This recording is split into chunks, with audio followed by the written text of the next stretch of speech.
Dans l'assemblée qu'il y avait, moi j'ai trouvé certains élèves qui étaient très très impliqués. Oui. J'ai trouvé ça génial.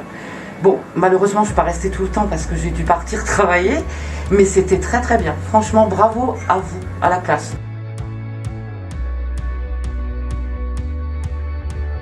J'ai découvert grâce à vous le rôle de certains membres du jury, ou certains membres qui sont au tribunal et dont je ne savais vraiment pas du tout comment ça fonctionnait. Et j'ai trouvé ça très intéressant.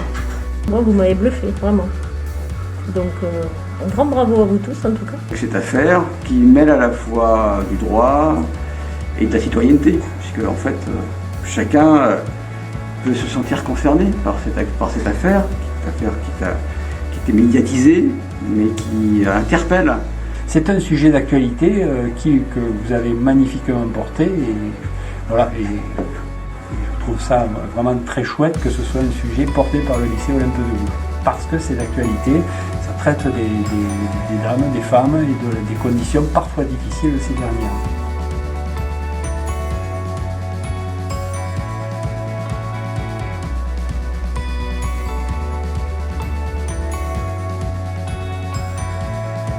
L'accusé levé. Question, est-ce que Valérie Bacot a tué son mari? La cour était en vie. Bonjour, vous avez joué le rôle de Valérie Bacot durant le procès.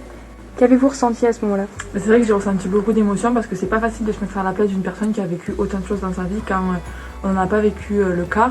Et puis c'est vrai que d'une sorte, je me sentais un peu utile parce que j'avais l'impression de représenter sa cause, en fait, c'est-à-dire les violences conjugales, et de la représenter elle et de me mettre à sa place. Vous avez préparé Léna, donc votre cliente, à interpréter le rôle de Valérie Bacot. On l'a préparé en lui montrant des exemples de ce que pouvaient être les questions des avocats généraux. Il faut quand même qu'elle ait de la prison, parce que c'est pas quand même anodin ce qu'elle a fait. Elle a quand même tué son mari, mais après elle a quand même souffert durant toute son enfance, elle n'a jamais connu le consentement. Alors parfois, Léna elle disait une réponse aux questions complètement en contradiction par rapport à ce que vous venez d'affirmer. Donc notre petite technique, c'était d'appuyer sur un point touchant de l'affaire par rapport aux atrocités que Valérie Bacot a endurées. C'est assez compliqué parce qu'il se basait sur des textes de loi et non sur le vécu de la victime qui était plutôt difficile. Alors on a tenté de les prendre par les émotions pour permettre d'obtenir une décision plutôt avantageuse pour Valérie Bacot. Est-ce que c'est compliqué de rétorquer les affirmations et arguments de l'avocat général?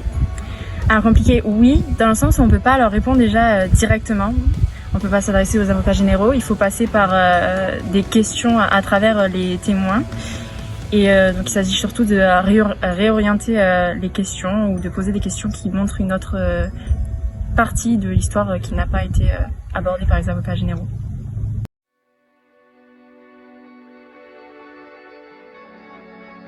On était en train de travailler sur un projet d'adoption d'une loi.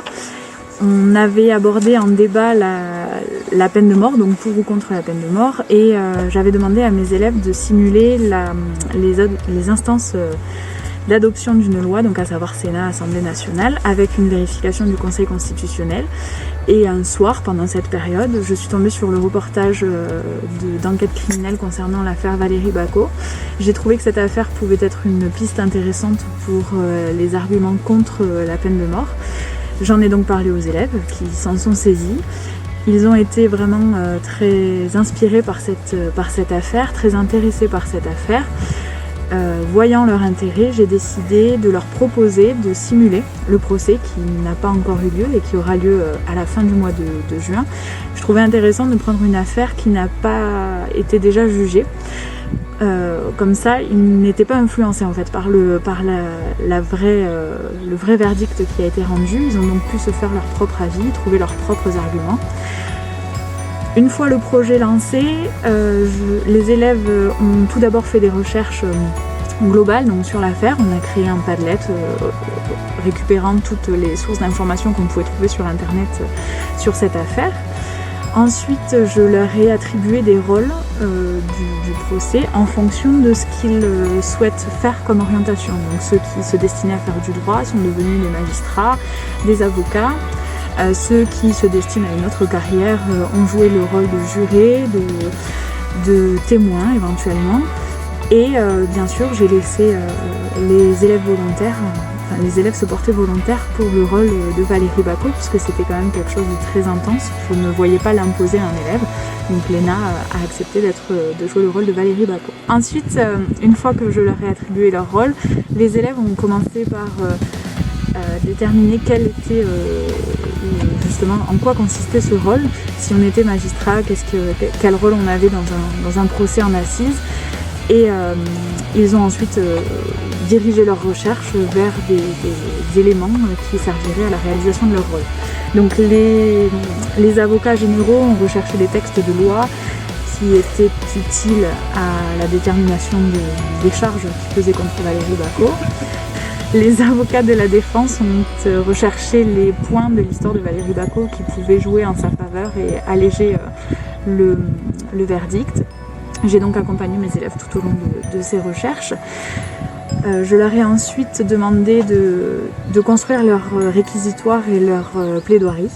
Donc pour cela, je leur ai montré plusieurs exemples de plaidoiries célèbres, de réquisitoires connus. Et ils se sont entraînés. Ils ont eu accès à toutes les informations des parties adverses, comme il y aurait un échange des preuves, par exemple, dans un vrai procès.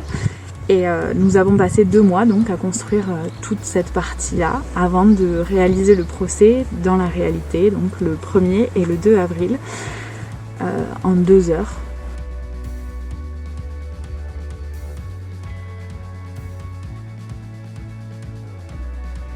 C'est vrai que cette affaire était très dure et très touchante parce qu'il fallait laisser place à la justice et non à nos sentiments. Mais malgré ça, c'était une affaire très intéressante. Je trouve cette affaire assez exceptionnelle car elle est à la fois affreuse mais à la fois très intéressante. Cette affaire nous sensibilise, mais ça reste un meurtre. Alors j'ai beaucoup apprécié mon rôle de magistrat durant ce procès car on a dirigé un peu tout le procès et donc on ressemblait un peu à un chef d'orchestre. Quand j'ai vu ce qu'était réellement le rôle d'avocat général, je me suis rendu compte que ce n'était pas un rôle péjoratif, mais au final on était là que pour représenter l'État, donc dénoncer les fautes graves de Valérie Bacot. On a fait beaucoup de recherches sur les lois pour savoir lesquelles se rapprochaient le plus de notre cas, celles qui concernaient la légitime défense, l'inceste, port d'armes, et pour savoir combien d'années de condamnation. Êtes-vous satisfait du verdict? Alors en tant qu'avocate générale, pas forcément, on aurait espéré plus pour l'acte qu'elle a commis, mais pour moi personnellement, je pense que même le verdict a été dur et qu'elle aurait dû être acquittée. Le choix du rôle n'a pas été facile parce qu'on n'a pas entendu et vu beaucoup de témoins durant cette affaire. Donc je me suis mise vraiment dans l'affaire, j'en ai appris beaucoup, j'ai lu tout ce que j'avais à lire, j'ai regardé toutes les vidéos possibles de Valérie et tout ça. Et donc je me suis mise dans la peau d'une potentielle professeure qui aurait pu avoir les enfants de Valérie en classe. Je pense que chaque petite information qui rentre dans l'affaire est importante et unique et peut faire changer la décision finale. Ça permet de rendre compte que la situation est vraiment réelle et que ça peut arriver à tout le monde et que Valérie et sa famille sont des humains comme tout le monde, donc ça permet aussi de convaincre le jury avec des vrais témoignages. Dans nos recherches pour la préparation du procès, j'ai tout d'abord fait des recherches sur internet pour savoir s'il y avait déjà des témoins qui existaient, d'où je pouvais m'inspirer de leurs témoignages. Du coup, c'est ce que j'ai fait. J'ai utilisé la voisine de Valérie, qui avait un très bon témoignage, et je me suis inspirée d'elle. Afin de préparer notre rôle de jury au mieux, nous avons fait des recherches sur internet pour connaître quel est le rôle d'un jury au sein d'un procès, histoire de se mettre à 100% dans la peau d'un jury au moment du procès. La période de délibération a été malheureusement un peu courte, mais on a très vite su trouver un terrain d'entente.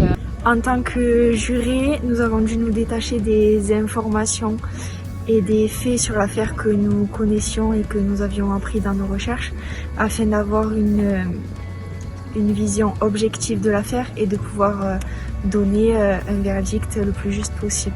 Nous avons pris en compte la situation de Valérie Bacot et nous avons essayé de la juger le plus justement possible Tout le monde avait déjà en fait réfléchi à une peine qu'il pensait et ensuite on a exposé nos avis tous ensemble, on s'est écoutés et on a essayé de mettre tout le monde d'accord. C'était pas forcément très simple, mais on a essayé de faire une moyenne un peu de tout ce que tout le monde pensait en réduisant les peines maximales et en augmentant les peines minimales pour trouver une moyenne assez équilibrée qui correspond à tout le monde.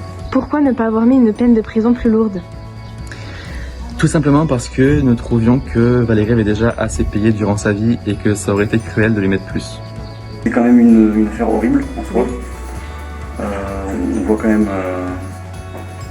l'affaire d'un homicide et il a été quand même compliqué, je pense, de décider, nous, en tant que parfois mineurs. C'était super compliqué de suivre tout ce qui se disait. Je devais prendre vraiment les éléments les plus importants et le compte rendu aussi est super long à faire. Je prenais en compte déjà toutes les questions qui ont été posées et j'essayais de prendre au maximum tous les éléments de réponse, même si c'est assez compliqué parce que le débit de parole est assez rapide. Madame la Présidente, Madame la Juge, Mesdames, Messieurs et Mesdames, Messieurs les juges. Durant sa plaidoirie, la défense jouera sur les sentiments. En vous disant qu'elle femme malheureuse, Valérie Bacot a pu être en compagnie de son ex-époux, que c'était la victime, et qu'elle n'avait aucune conscience de ce qui s'est passé dans sa vie. C'est évidemment faux. Permettez-moi de vous rappeler que nous sommes dans un tribunal et que vous êtes ici pour juger un meurtre. Pas un meurtre légitime, un meurtre de sang-froid. Valérie a bel et bien tué Daniel Paulette, c'est un fait. Combien de fois vous avez hurlé sur votre conjoint « Je vais te tuer ». Il est toujours en vie. Combien de fois vous êtes énervé sur quelqu'un juste en l'insultant. Valérie, elle, a tué son mari. Elle ne s'est pas gênée pour le buter. Elle a choisi ce jour, cette situation. Elle aurait pu le tuer dans n'importe quelle autre circonstance, mais non. La vie a été prise. Peu importe combien son mari était mauvais aux yeux des gens. Le meurtre commis, la détention d'armature, la recette de cadavre et la tentative d'empoisonnement nous ont conduit à la conclusion que Valérie Bacot représentait un danger pour la société. L'implication d'autres membres de la famille montre que Mme Bacot fut influencée à son tour. C'est l'hôpital qui se fout de la charité. Elle demande, pendant plus d'1 an, à ses propres enfants de se taire vis-à-vis du corps caché. Mais comment croire en la peur de cette jeune meurtrière? Il faudrait être complètement dépourvu de logique pour laisser une femme comme Valérie Bacot libre en pleine nature. Quand l'enfant accusé ou pour agir la meurtrière affirmé avoir tué car elle a eu des suspicions vis-à-vis de son mari, eh bien moi je dis qu'on ne condamne pas une personne à la mort juste avec des suppositions. Je ne suis pas d'accord, ce n'est ni moral ni légal. La défense a dû essentiellement se baser sur des suppositions et sur la vie passée pour défendre Valérie. Ainsi dire qu'elle avait peur de l'entendre. Ce n'est pas la seule femme à subir ce genre de situation en France. Quand les femmes ne tuent pas, Valérie, oui.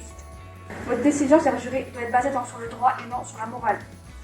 Ne pas punir, ce serait faire passer votre morale et vos idées avant le droit. Est-ce ce que vous avez demandé? Eh bien non.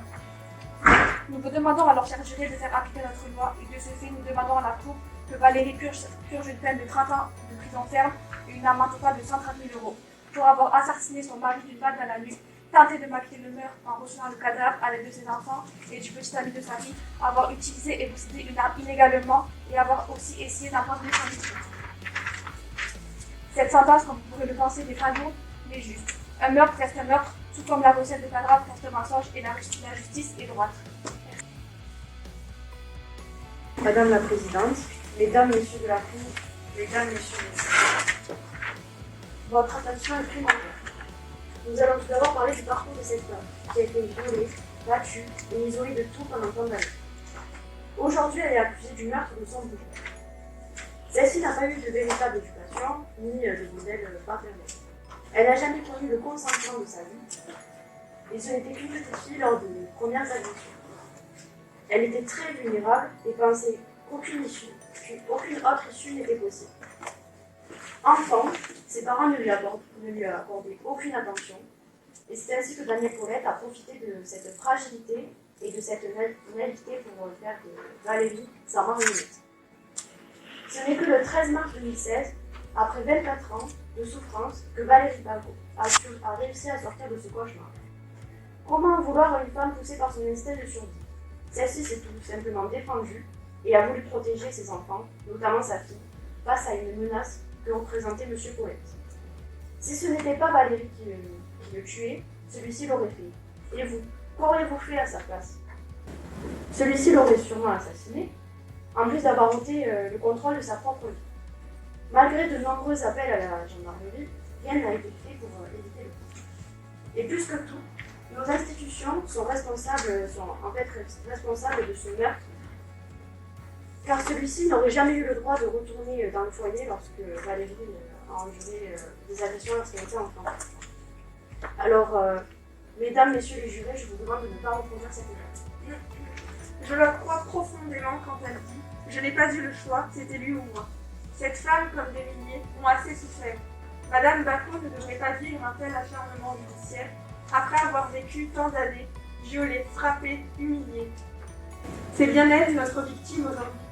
Valérie est donc plus que cette femme qui a ôté la vie de son mari. Elle est, malgré elle, l'un des symboles de toutes ces femmes humiliées chez elle.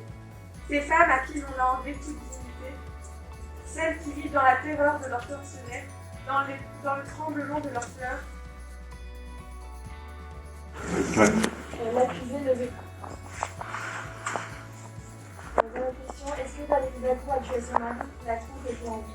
Y a-t-il préméditation et qui était avant? La Cour répond oui. La Cour condamne Valérie Bacot à 5 ans de prison ferme, incompressible et 2 ans de sursis, avec obligation de soins et suivi médical pendant 5 ans et 30 000 € d'amende.